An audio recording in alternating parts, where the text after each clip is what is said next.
let's go ahead and jump in the Kings of Air. Now this is an interesting figure. Him coming up with a bird's nose is like, whoa. Like, whoa. So he seems like he's pretty intimidating. Look, he's cloth in his warrior. And he is standing on some business, okay? I can tell you about this man. He's standing on some business about some things. So he makes quick cut decisions, and he follows through with that. You can barely really even see his sword at the bottom that he's holding. Very ethereal, which we are talking about wind, which is blowing like no other. And then we have the Ace of Air. Look at that. This is all about direct communication, or wanting to have direct communication to talk about some things, or you're on point with the information you're gaining. Or it's trying to give you direct information. So it's a unicorn. You can make it up however you want to roll with that, because the unicorns are very magical figures. So when it is seen to you, which I've never been shown a unicorn, but apparently at one point these things actually existed, which I actually believe. I mean, it has a tusk. I mean, I've seen a swimming thing have a tusk, so a well. So why would I not doubt at one point Pegasus existed? Anyways, yeah, it's pretty funny. It's definitely surrounded by some air, and it has like some sayings that's going on in the bottom, some scriptures, but you can't really see what's going on. They're just across the air. We got Two of Air, who, in a way, she's underwater, and she's not getting time to breathe to make a decision, which Two of Swords always describes that, like seeing through the confusion, feeling like you're underwater, like you can't get exact point of view of what it is that's going on in your mental space. So these are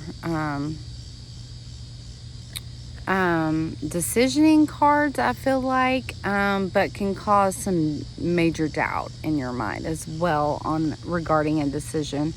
So she even has birds, but she's surrounded in water. Birds don't go in water. So I feel like that's more on the base of not being able to talk and communicate properly, which would make major sense. Three of Air, her body stance is showing a lot of heartbreak and wanting to be alone. Because look, you got the bird just like facing that way, and she's facing this way, and she's like she's in sorrow, and she can't really discuss things. But seems like she's not alone though, in her I would consider heartbreak with the Three of Swords. But there's a lot that goes behind that, but I really like that. I like the Four of Air because it just shows how much she's trapped in her head, or she's like meditated out of her head, like resting in a position. I don't know. Peacock feathers. So very much inside the head. Five of Air. It's like she's battling these doves. And really, she's just dancing with them. In all reality. So I really like that depiction. She's on a fine line. You on your fine line, mister? Okay. We have the Six of Air. Hi, Dorsey. We have Six of Air right here, and to me that's the Six of Swords. We're sailing into smoother waters. It even looks like they're breaking through all the waves, and it's pretty smooth. And you got seagulls. Looks like it's slightly off land, but Six of Swords is always depiction of going into smoother waters, or I sometimes find it when you're in a rough situation, you're trying to find smoother waters ahead. We have the Seven of Air, so Seven of Swords. Look at the Mother Goose. You know, like, I feel like the saying is like the golden goose is always getting their golden egg stolen. We got an imposter here, man. Got an imposter. Seven Swords don't always mean, I don't feel like a bad thing, but it can come out very much in a heavy sense of that.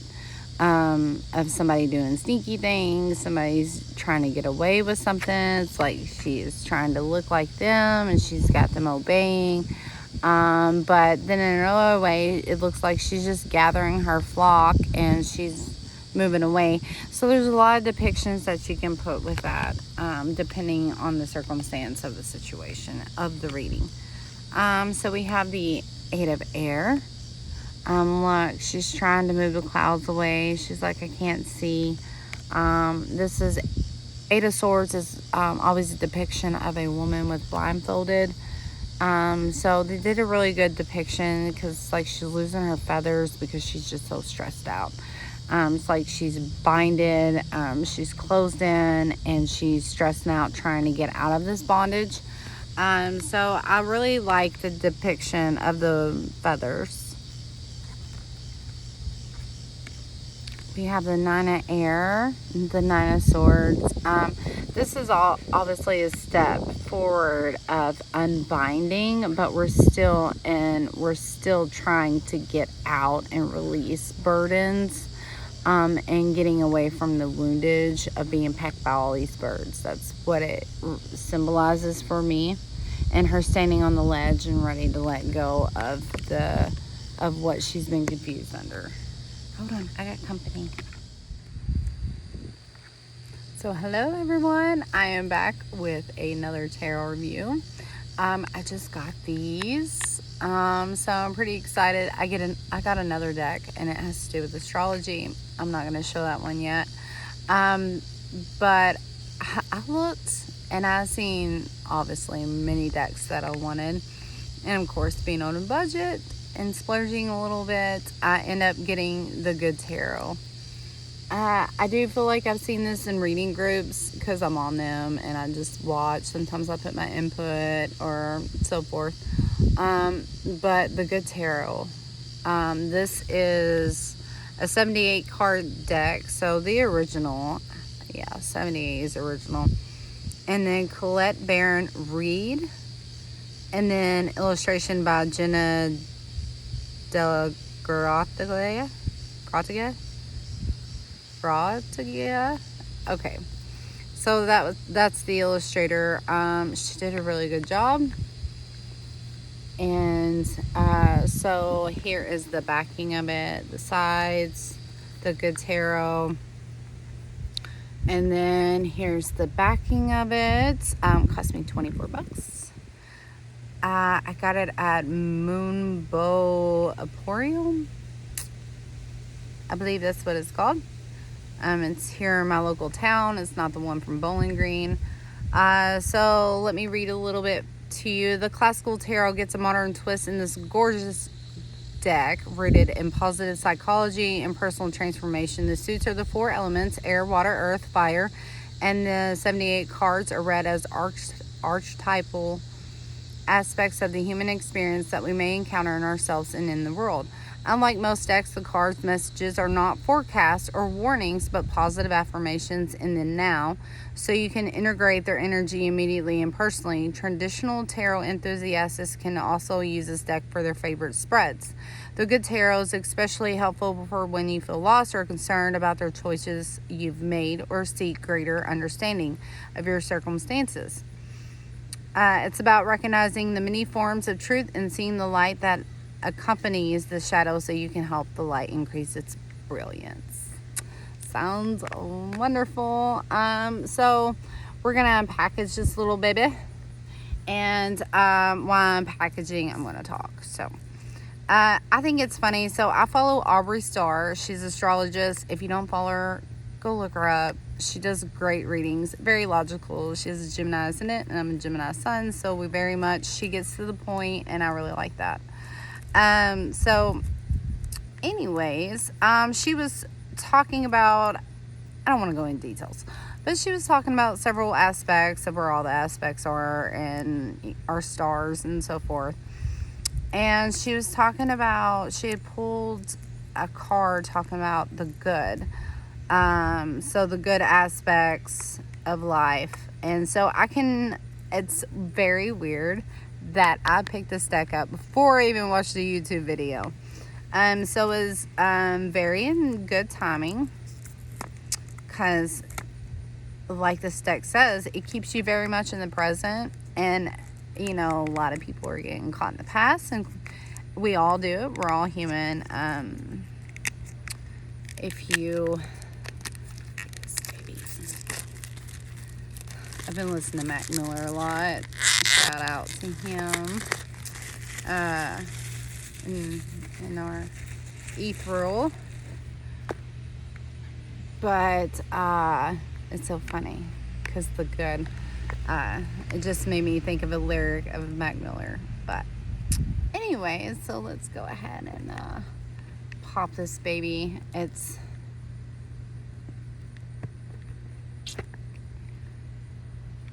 the inside of it. Little stars. And this is the guidebook.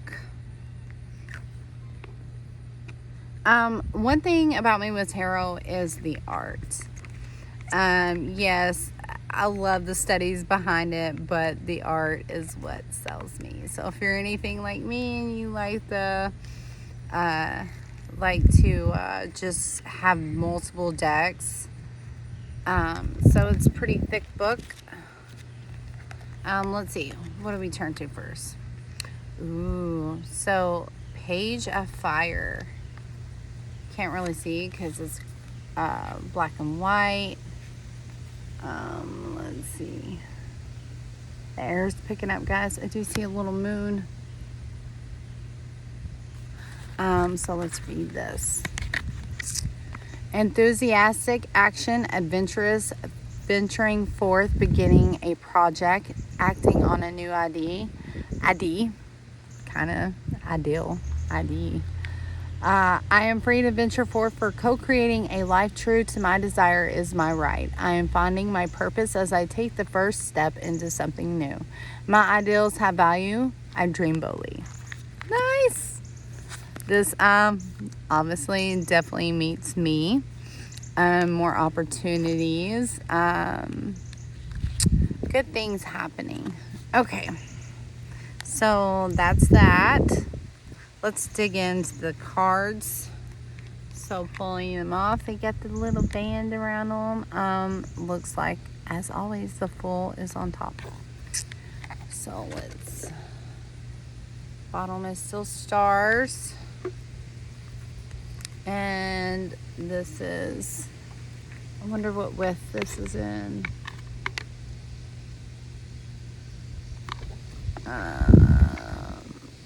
It's not going to say. But that's the backing. Listen, package them. This is like an emerald green. So it's a very heart-centered. Is what that tells me. It's very heart-centered. Oh my gosh. Let's see. There we go. Broke that sucker. Okay. We ain't going to need that. Ooh, the trumpet, the little fairy, the Fool. It's like she's calling something in. She is vibrating. Look at that vibration.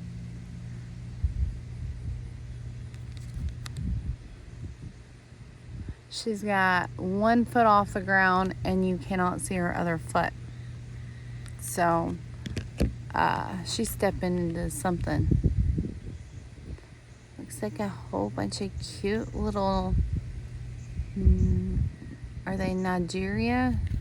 I think Nigeria flowers on the bottom of them. Looks like some morning glories. Little vine of them. So that is the pool. Oop. I don't know how to get my fingers out of the way. So let's move on to the magician. Look.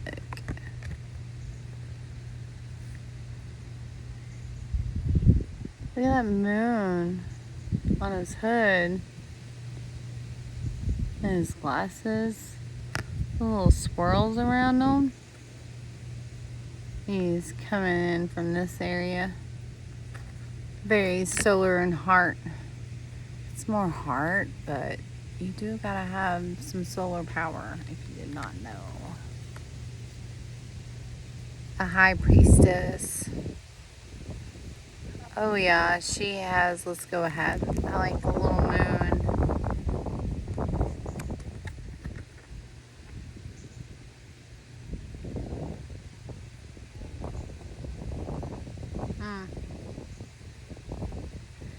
It's like the gaze. She knows. She knows.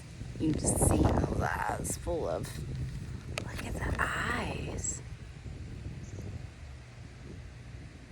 Now these are way much more better where you're at my standpoint, but they have like a green and blue to them. I don't know if you can see that. I'm almost seeing a key lock up here by the moon. It's like she already knows the undersurface of things.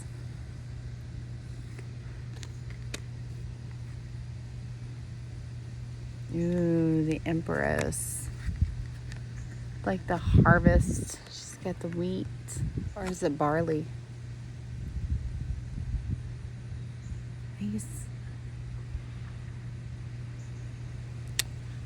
What's the other one that starts with the E?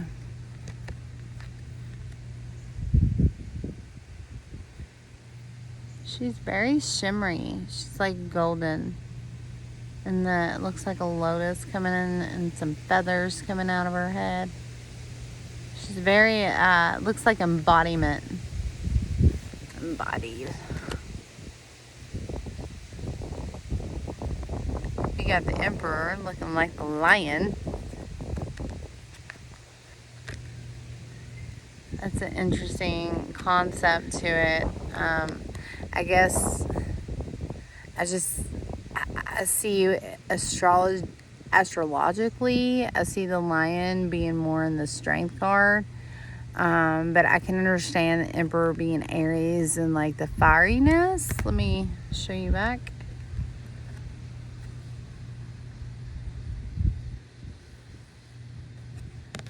But it's a different switch up from it. So it's very masculine with the sun.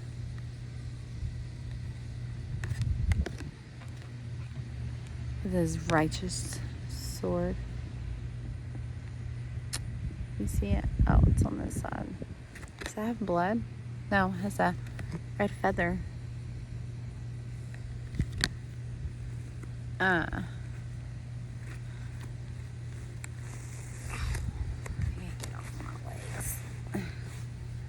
So we have the Hierophant, which is very different because it's a feminine aspect of the Hierophant. And it's so funny because there was a conversation that was held.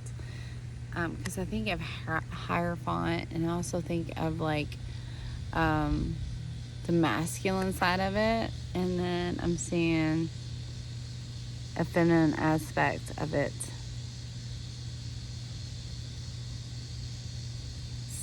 Has the ritual table. I really like this card actually. I'm vibing with it. I think of incantations when I think of this card. Incantations. Oh no. Little potions and candles. Look, they got the lion again. And this is the Gemini card. But I think it's quite interesting that they put Leo on this. The Lovers. I don't know. I'm not a big fan of that because I'm a Gemini, and the Lovers card is definitely one for me. And then you got the aspect of Leo and the sign of strength and love, which I understand the concept, but personal opinion, I'm not really, don't vibe with that very well. But I do love the drawing and the two pillars that are in between it and the lion itself. You can tell the lion's a very big theme, which is a great theme for the strength of aspects that you have to have in your present. So very, very pretty. I like it. I just don't vibe with the astrological change up for me. And then, of course, we have the Chariot, and they definitely change up the vibrations with that as well, which we all know Cancer is very much related to the Chariot. If you did not know, then now you know. And in this, typically it's a man that is wielding the two horses and driving it forward on the Chariot. Fast action with this card, but we have a feminine aspect of it that's coming up. She's awfully pretty. Yes. So very, very cute. Horses. I've been really gravitated to horses for the past few years, and I've been promising myself that I'd go ride a horse. We'll hopefully get to that. I don't know what made me think of that. I guess the horses, and then on top of that, my son's girlfriend, she goes out and ride horses, and they look exactly the same. So it made me think of that too. Whoop. This card bounced at me. We have the, hold on now. Where? Did I just pull from the bottom? I guess I was thinking family, right? Ten of Pentacles showing up. So now we're moving into the actual strength card. Let me make sure. So here is the individual. I'll try not to spend too much time on this because although I enjoy looking at them very much, but I have a guest coming. So anyway, so we have the strength card, and it's a very pretty, typically it is a woman pulling the mouth of the lion back and pulling in strength. They didn't really demonstrate it on this card very well. It's very earthy tones, and it's very I guess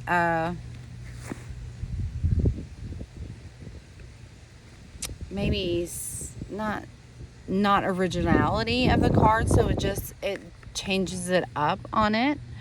But she's very friendly with the beast. So she's able to tame the beast. So you get this with this depiction very much so. And I like how we have the are these specimens up here?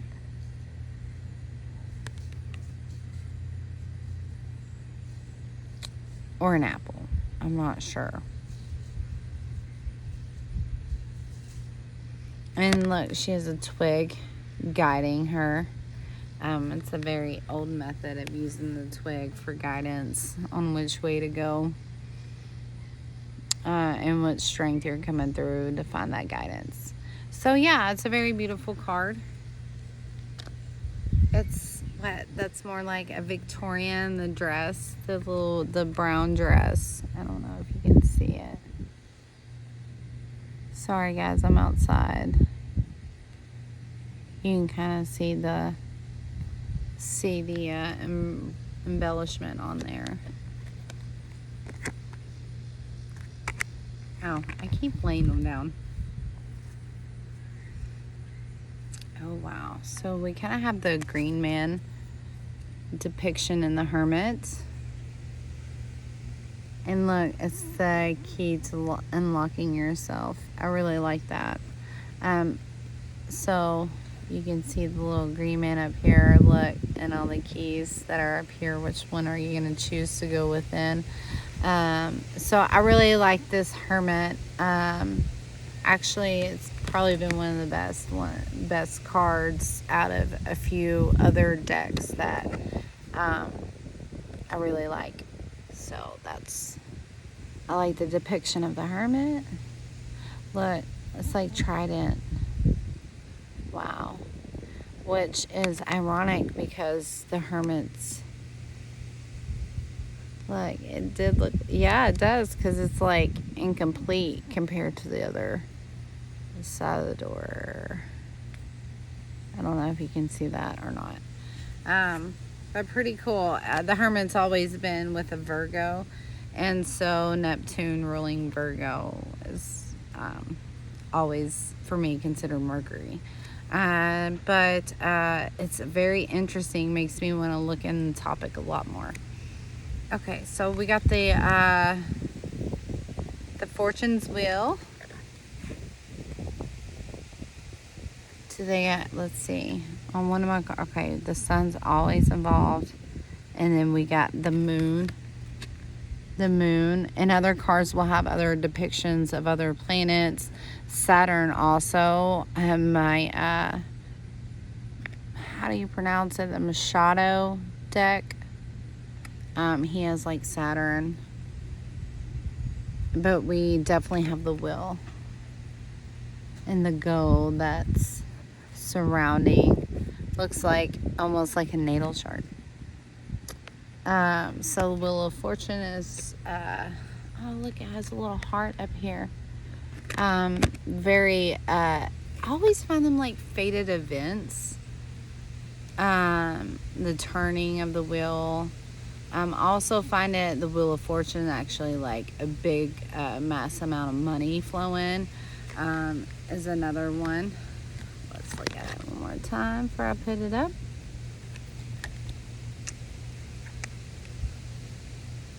It's so funny because the last one I showed you was like dripped in gold. And look, she has gold on, but she's got a light flowy blue dress. And then she has the sword, and she has the, I know what it's called.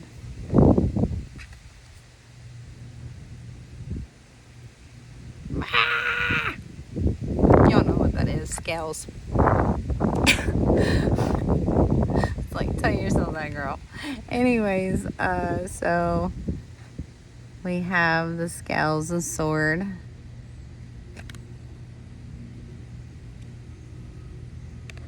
She seems very balanced, though. Very balanced within her callings. So that's always nice to have. Because some justice be like, I want justice. Anyways. So we have the Hangman. That's quite interesting. It's like he's hung from a medallion upside. And this always signified a spiritual awakening that's going on with the foot. And I noticed that with the Lascarborough deck, which a lot of decks signify with the Hangman. Little bluebird. Little bluebird. Look, it's like faded ties. I like this. I like this card. And we have the Death card, but it symbolizes the phoenix rising out of the ashes. This wind's picking up. So transformation we have right here, the phoenix growing in this little girl's hands. Renewal, rebirth. That's nice. I like that one. Because when it comes to the death card, a lot of people are not like are taken back by it. So presenting it in this matter of form is very simpler for people, because death is a very a big scare, and we're all human. We all have those traits. And then we have temperance here, known as patience. Girl, you got a lot of patience. Anyways, so we have patience here, and it just looks like she was just so graceful about it. She just turned her head like, whatever, I know, like, the wheels are gonna turn in my favor. Girl, that's funny. So yeah, look, that's a clock. So a lot of patience right here. It makes sense. So I really like this one. We're moving on. So, because I got this whole deck, I may end up, if I get company earlier, I might cut this short and then just come back in. I'm trying not to do that because I got to work today.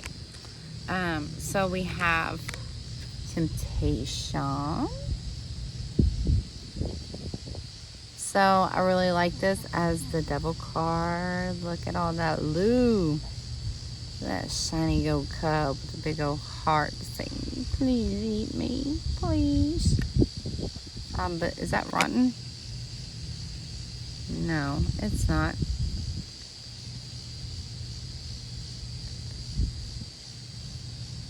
I think this is an apple, but I'm like, is it a peach?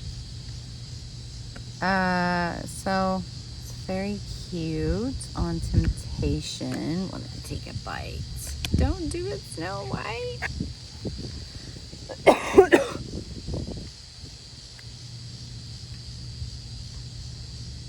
This reminds me of Little Mermaid.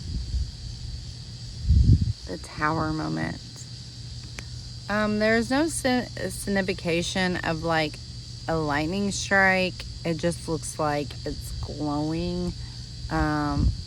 So these cards, I feel like, are very well cards made for like young teenagers, like, you know, depending on their emotional intelligence. But not to, you know, we can all take our strides on how we can feel about things when we look at it, you know. So I would say these are great for these. I feel like these are great for cards that are for teenage girls. So if you are an auntie and you wanna, you know, you're finding something for you know, your niece or your nephew, like, these are good cards that, you know, would be a good introduction. Let's see. Star. We have the star. Oh, she's so pretty. She's so pretty. She's the star of the show, man. What can I say? All eyes on her. Fixed on the star. She does have that. She does have her vessel.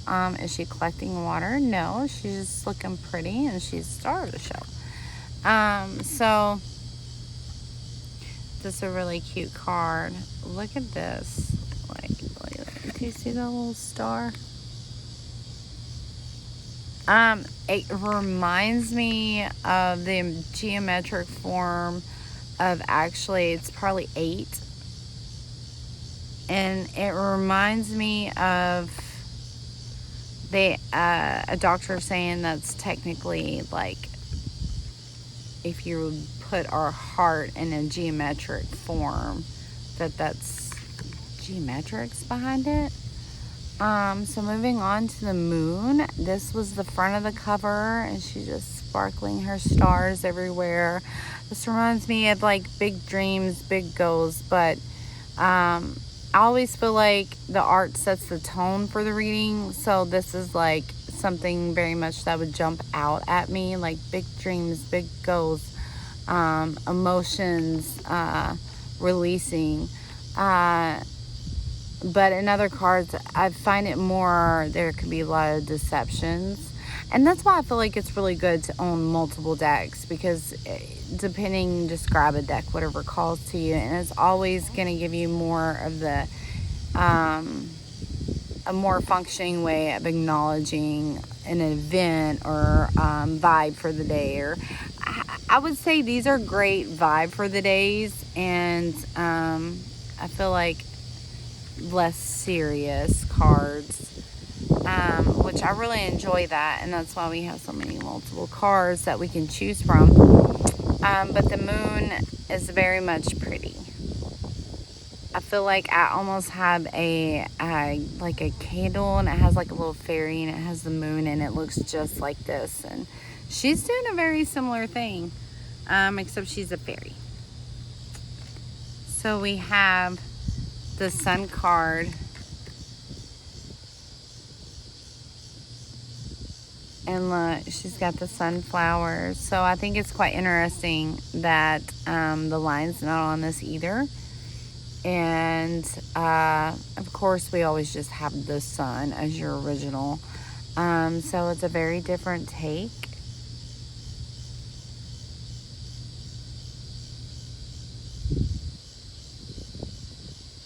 It's very, you gotta love sunflowers. There's a little sun in the middle too.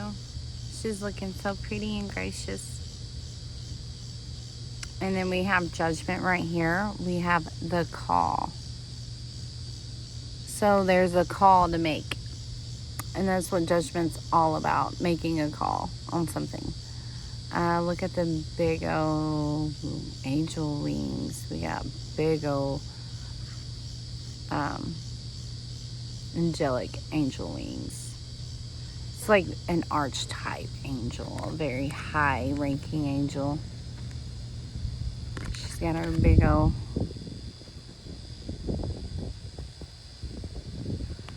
old trumpet she's sounding.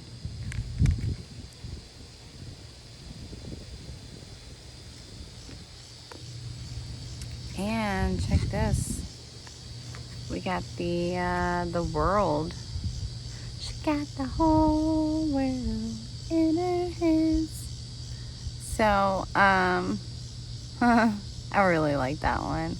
It's very different than the other one, and it associates more with us and this planet, which is very lively, because I feel like a lot of people are so focused on other planets, and like kind of their focus needs to come back down to earth, the saying says.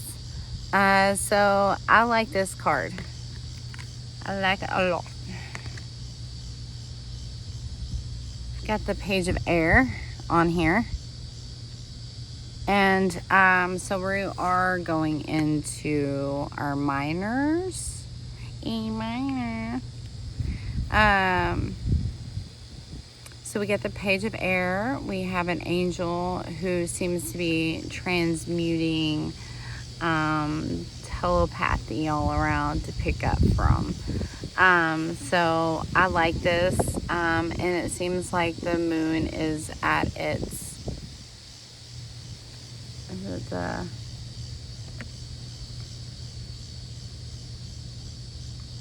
I think it's the waning phase. It looks like the waxing phase. I have ants crawling all over me. Anyways, but it's a very beautiful, all those little feathers just going everywhere. And she seems to be standing on a little, like a small, like a river. Like a river. Oh, look at these. Bird lady. Messenger of air. Of course, we know that would be the Knight of Swords coming at you, typically to deliver a message, is how I feel, and mobile as well. So here we are. She's like, guess what? I got something for you. And then we have the the Queen of Air. She's here announcing herself, like, what's up? I feel like obviously this will go with Judgment because it's so airy, you know. She's got her nice, pretty owl, white owl. I don't know what type of owl this is. I like owls, but I don't know. I don't know them like that. So, like, if you look in our heart chakra, it is not all the way green because she is so telepathically communicating with her head. But she's also going with her heart, but she's not putting full in-depth emotion into it. Which, and a lot of times when you're in that, you can't. You can't. When you're in with the Queen of Swords, she doesn't work like that. She's very logical about perspectives and very knowledgeable. And if you question that, then, which we're getting, profound here, but